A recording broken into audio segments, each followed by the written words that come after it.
All right, I straightened the rest of my, went over them again and straightened them. Sanded the nodes on my arrows. Now, normally, and I know most of you guys are going to do this. You're going to take a hacksaw blade and you're going to get in the middle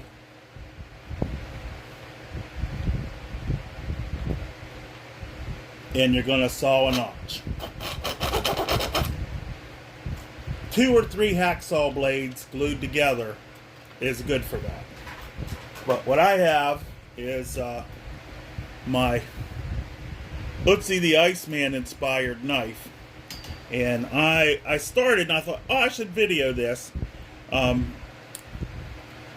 it just, it takes a while. You saw down.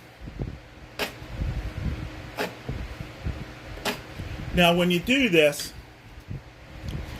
first you saw straight, then you saw, left or right, and then you saw straight again. And you'll start to get, come on focus, this little notch in there. I also, if you look, this is a node. I cut a 1/2 inch above a node, so it's really a strong point. And then tomorrow, when I get some glue, I will wrap this with dog bane and, finish this knock. But I'm going to do the knock right now. Now that I've got it going, I can, I'm already over a minute. I'm going to have to edit this. But now that I've got it going, you see there, I can just, start going at it like a caveman.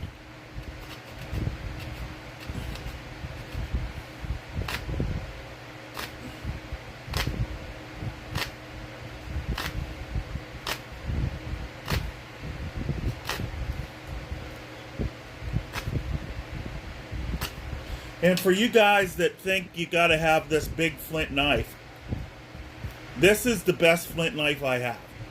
I make them 2-inch blade. I put them in a wooden handle.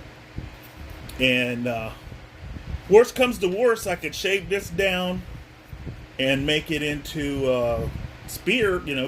Lash it to a longer stick and make it a spear.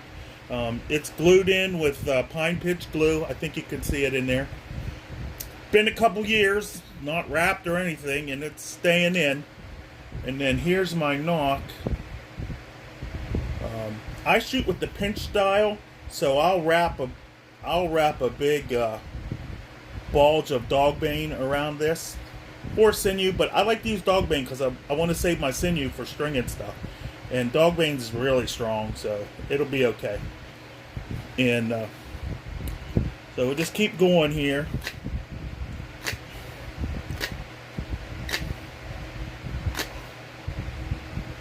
See, it takes a little bit longer than than modern.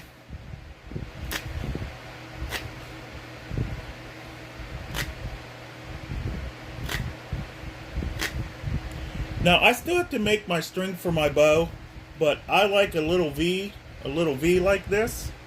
Come on, camera, a little V like that, centered, and that's the simplest thing there is. I shoot with a pinch, like I think the natives shot this way, Native Americans. They would pinch and then use their bottom fingers to hold the string and then just release.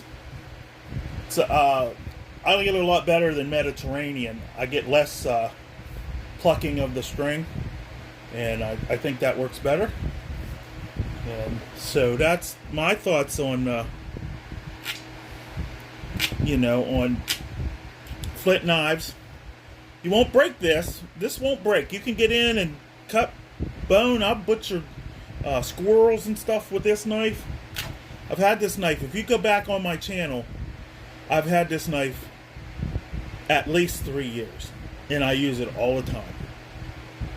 I use it for scraping bark. Getting the sinew off of bones. Now, I do I'm not going to pretend like the only thing I do is stone, because, that's not true. And when I make my actual, these are going to be, what I do, I get them all ready. I get a whole dozen. And I don't put fletchings on them. I don't sand them. I try to get them roughly the same weight, but it really doesn't matter to me. I only shoot 10 to 18 yards, 50 grains. It doesn't make a difference. Maybe if you're shooting at a squirrel head, yes. But if you're shooting at a groundhog, rabbit, deer, bear, it doesn't make a difference. But I'll get them all knocked like this, and then I'm going to video this. I'm going to shoot them out of my bow. I got my fake copperhead bow I made. I made this on video. I showed some of it. I showed tillering with, the flame to flame harden it. This bow is 43 pounds. It's 44 inches long, I believe. Let me get the tape measure. It's 40 some. Let me see. I don't want to lie on TV. 44 inches long. I draw it 23, and it's 46 pounds as the last time I shot it. It's been sitting a while, normalizing. I'm considering putting sinew on, but I really like these knobs. This was I want to say this is some kind of honeysuckle bush. It's got the honeysuckle flowers, but it's not honeysuckle because it's not a vine. It's actually I could get a 3-inch stave out of there if I want. This is a limb that my grandson cut, and this is just my test bowstring, just a piece of paracord, but it's really good. Look, it has I've shot it several times using the bowstring. No set, no limb follow. I'm very happy with this, and this is going to be my hunting bow. And I want the knobs on top. I made the top limb bend a little more than the bottom. I'm going to be off for a couple weeks fishing. I'm going to be doing a whole bunch of fishing, and when I get back, I'm going to string it up, shoot it a few times, and do final tillering, and then put a I think I'm just going to rub it down with beeswax, real hard, and it'll kind of melt in and protect it from weather. It's a flat belly bow, high crown. If you don't push them too hard, guys, and try to get them, drawing too soon, you won't get a lot of set. Now if I try to make this 80 or 60 or something, yeah, it would have a tremendous amount of set.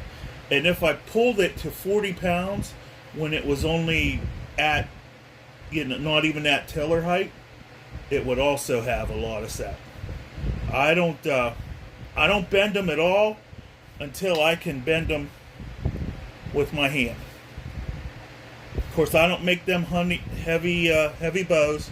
I like short and fast, and I hunt close, so I don't need to shoot far, and I only take the best shots I can. So, man, this thing ran over. Where am I at? 9, almost 10 minutes. I think that's going to be a good video, and we're going to end it with some more knock cutting.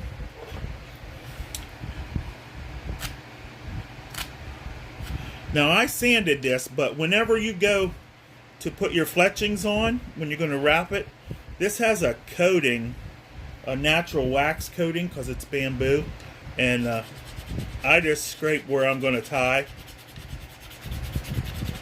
See, this does an excellent job. Look at that. Come on. This does an excellent job. Just making it so the glue will stick. I'm not going to edit all the parts where I went out of frame and all that, but I am probably going to edit a couple shorts. And you can see where I've already, sanded down here. I'll sand this whole fletch area and probably paint it yellow to help me find a little bit, to find it a little bit easier. And when I make that paint, I'll do a video on that, because I found some yellow rock and I've got a bunch of pine resin. I'll make a thin pine glue. I'll thin the resin down with turpentine, and I'll mix in the ochre with it. But the rest of it, I'll just, rub heavily with beeswax or linseed oil or something. And I'll keep that natural camouflage. But I just want the yellow to help me find when I miss. That's all. Thanks for watching.